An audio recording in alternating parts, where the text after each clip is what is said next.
गुरुदेव भगवान की कृपा हुई। कल हम लोगों ने श्रवण किया ही था। कल मैंने निवेदन किया था,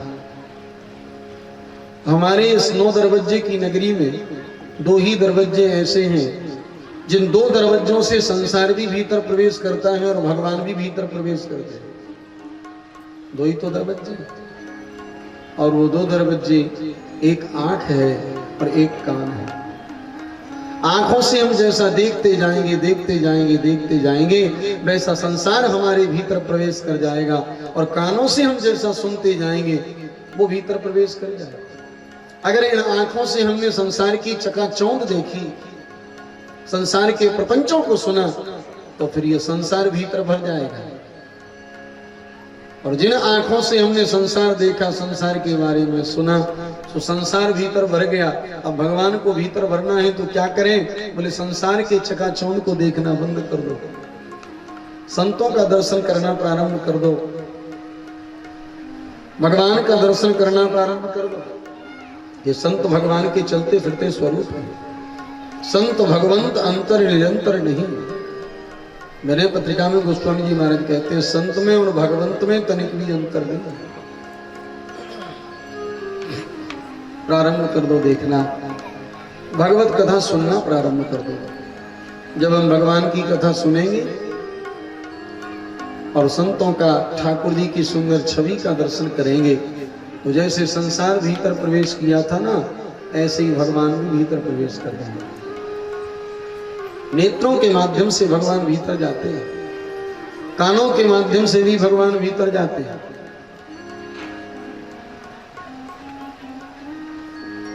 पुष्प वाटिका में श्री किशोरी जी ने राम जी का दर्शन किया और भगवान को किस मार्ग से भीतर ले गए, गोस्वामी जी महाराज वर्णन करते हैं।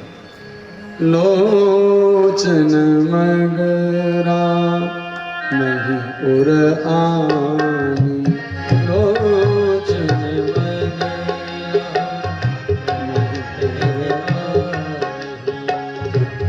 लोचन मगरा मही उर आनी, लोचन मगरा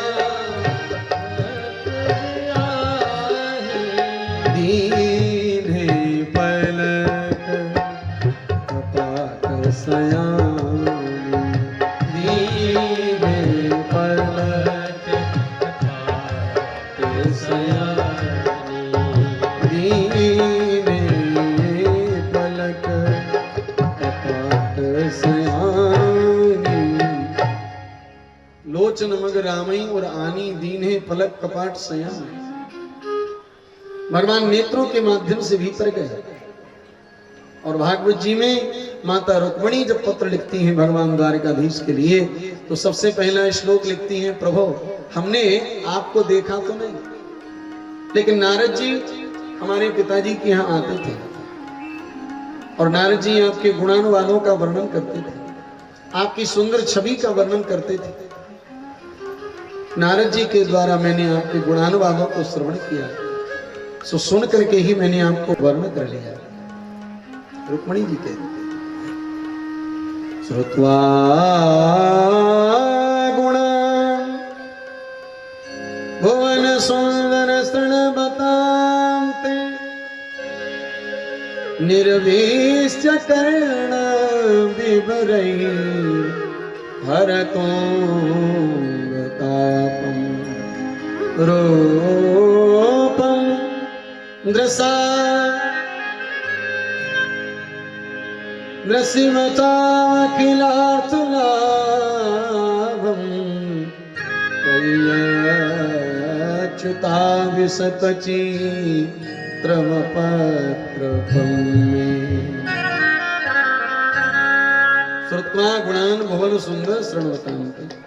हे त्रिभुवन सुंदर, आपके सुंदर गुणानुवादों को हमने श्रवण किया, सो हमारा चित्त आप में लग गया।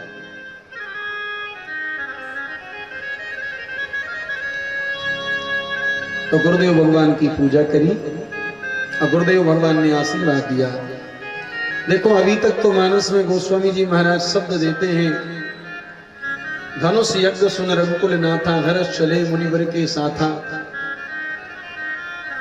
अथवा तात जनक तनयाय सोई, धनुष यज्ञ जही कारण होई। लेकिन जब श्री जानकी जी ने राम जी को देख लिया, इसके बाद में फिर गोस्वामी जी महाराज धनुष यज्ञ शब्द नहीं देते।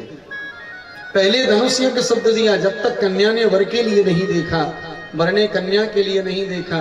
जब किशोरी जी ने श्री रघुनंदन को देख लिया तो अब धनुष यज्ञ नहीं है, अब क्या है? अब तो गोस्वामी जी महाराज कहते हैं सतानंद जी ने बुलौआ भेजा और श्री विश्वामित्र जी महाराज ने कहा अब तो सिंह स्वयंवर देखिए जाई, सिंह स्वयंवर देखिए जाई, इसका ही दे बड़ाई, इसका ही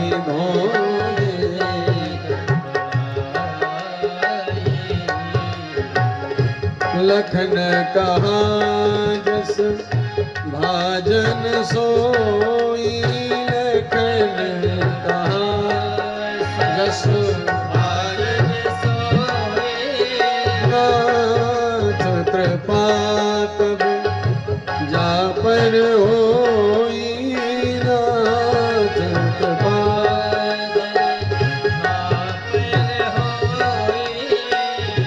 हर से सब सुनी बरवानी,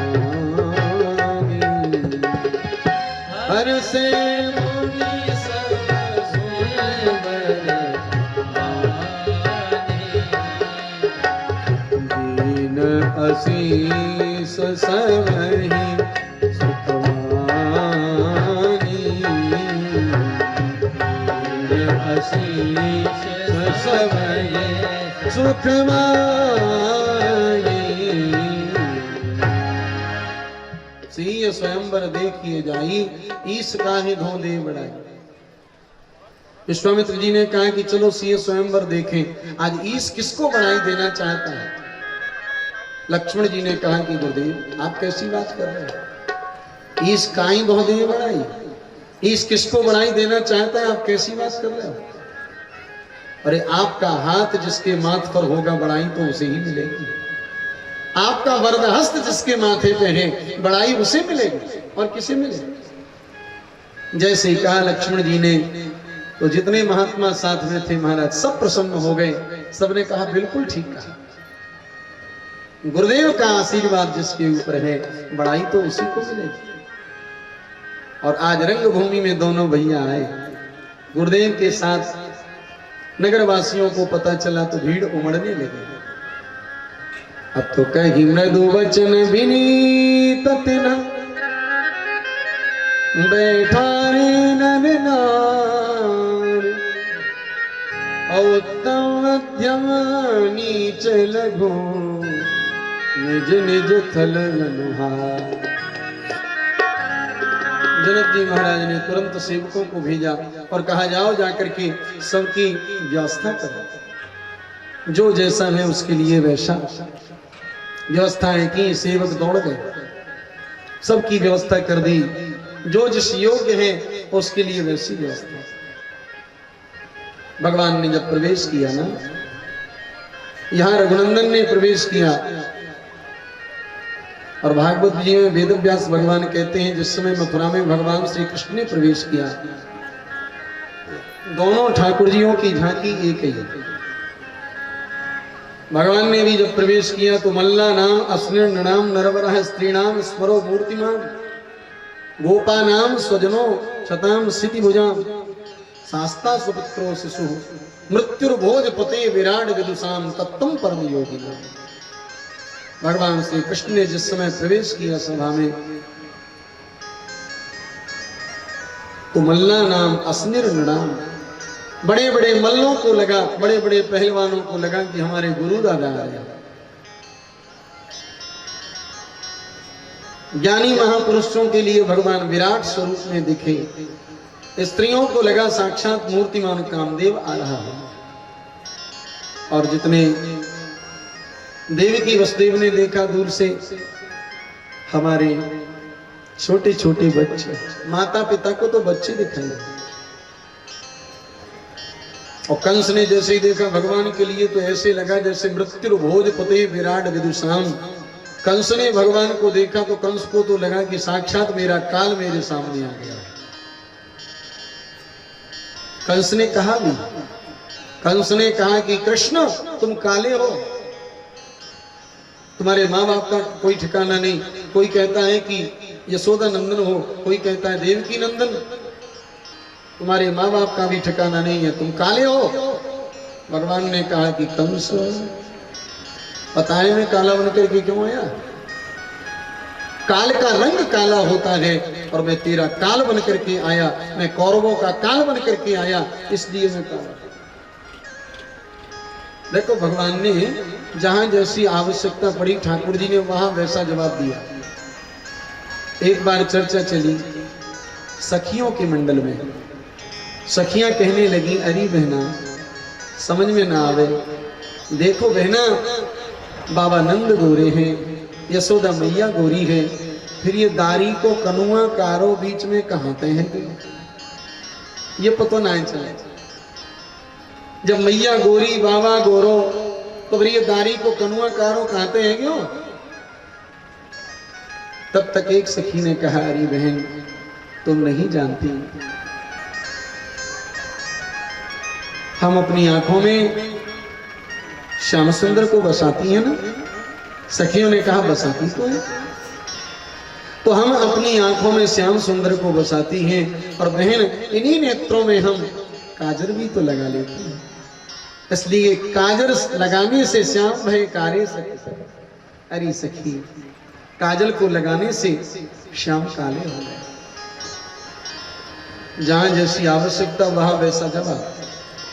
और गोवर्धन लीला के समय, जिस समय गोवर्धन की पूजा चल रही थी तो ग्वाल वालों में चर्चा चल रही थी।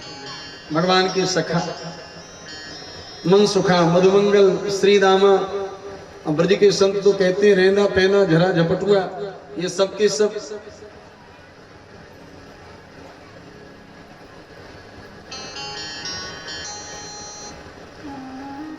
तो ये सब सखा भगवान के सब सखा सब आ गए, बोले कि लाला एक बात बता। सबके सब ये पूछ रहे हैं कि बाबा गोरे मैया गोरी व्रतु कारो क्यों?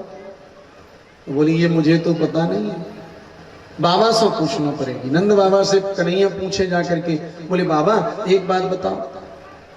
सब ग्वाल वाल पूछ रहे हैं कि बाबा गोरे हैं मैया गोरी है, फिर ये लाला कारो कहाते हैं। नंद बाबा बोले मोए तो पतो ना, यह बात तो मैया से ही पूछना पड़ेगी। यशोदा मैया के पास में गए, बोले मैया मैया, सबके सब ग्वाल वाल एक ही प्रश्न कर रहे हैं, नंद बाबा गोरी यशोदा मैया गोरी, फिर ये दारी को कनुआ कारो कहाते हैं। कनुआ कारो कहाते हैं। मैया बोली कि लाला ये तो मोई भी पतो ना है, अब तू ही बता। कन्हैया बोले तो मैया मैं बताऊं? बोले बता। कन्हैया बोले कि मैया सत्य बात तो ये है कि जा समय मेरो जन्म भयो ना, अंधेरी रात में तो मेरो जन्म भयो, और तूने मेरी देख रेख करी ना। लाइट उस समय थी नहीं, अंधेरी रात थी, और अंधेरी रात में मेरो जन्म भयो, तूने मेरी देख रेख करी ना है। सुबह अंधेरे में मैं लुढ़क तो गयो लुढ़क तो गयो लुढ़क तो गयो, और अंधेरों मुंह से चिपक गयो, सुबह कारो है गया। जहां जैसी आवश्यकता पड़ती है ठाकुर जी वैसा जवाब देते हैं। आज भगवान ने जैसे रंगभूमि में प्रवेश किया तो विराट विद्वानों के लिए विराट पुरुष के रूप में भगवान दिखे। महाराज जनक ने जब देखा तो ऐसे लगा मानो हमारे श्री दामाद जी चले आ रहे हों, लेकिन माता सुनैना के साथ में जब देखा तो लगा सहित विदेह विलोक रानी, और शिशुम प्रीत न जाए बखा। शिशु के समान प्रेम, जिसके मन में जैसा भाव था भगवान वैसे दिख रहे हैं। जाके रही भावना जैसी प्रभु मूरत देखी तिन तैसी। राजा महाराज ने भगवान के लिए सब मंचन थे, मंच एक सुंदर विशद विशाल, सभी मंचों से सुंदर मंच उस पर विराजमान कर दिया, ऊंचा मंच। अब मुनि समेत दो बंधु तह बैठा रे महिपाल, मुनि के समेत दोनों भाइयों को बिठा दिया।